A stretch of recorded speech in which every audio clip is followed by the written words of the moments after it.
Oh, get him, Holy Ghost. Oh, so you thought this was your drowning season? Because of all the water you saw? See, when God led the Israelites to the Red Sea, he didn't intend to drown them. When Pharaoh finally let the people go, God did not lead them along the main road that runs through Philistine territory. Even though that was the shortest route to the promised land, God said if their people are faced with a battle, they might change their minds and return to Egypt. The people saw no way out.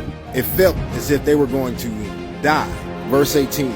So God led them a roundabout way through the wilderness toward the Red Sea. Thus the Israelites left Egypt like an army ready for battle. See, God's GPS don't always take the shortest route.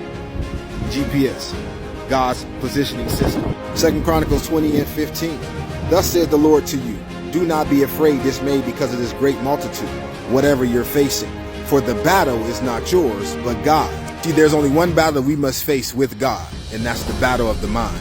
Ocean current is a continuous directed movement of seawater generated by a number of forces acting upon the water, including wind, the Coriolis effect, breaking waves, cabling, and temperature and solidity differences. See, sometimes God has to change the current in your life because some people can't swim, and it will remove people from your life that don't like the current in your situation. Go back to the Israelites. Their enemies were following them. God purposely let them go that way because once the people walked through, the enemies that pursued drowned.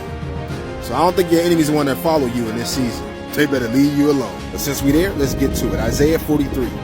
But now, thus saith the Lord, who created you, O Jacob, and he formed you, O Israel. Fear not, for I have redeemed you. I have called you by your name. You are mine. Verse 2. When you pass through the waters, I will be with you, and through the rivers, they shall not overflow you. That means you won't drown.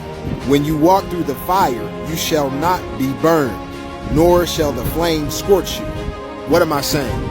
You can feel the heat of the circumstances. It feels like life is going to overwhelm you. Feel like you're going to drown.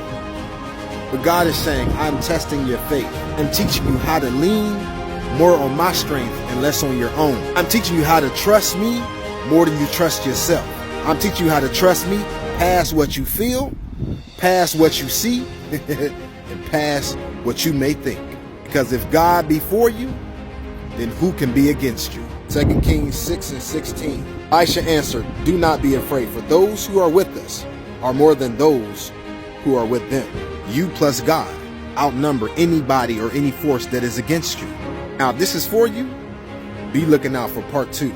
If this is for you, I want you to type, in this season, I will not drown. You're not here by accident. This is by divine connection. Be looking out for part 2.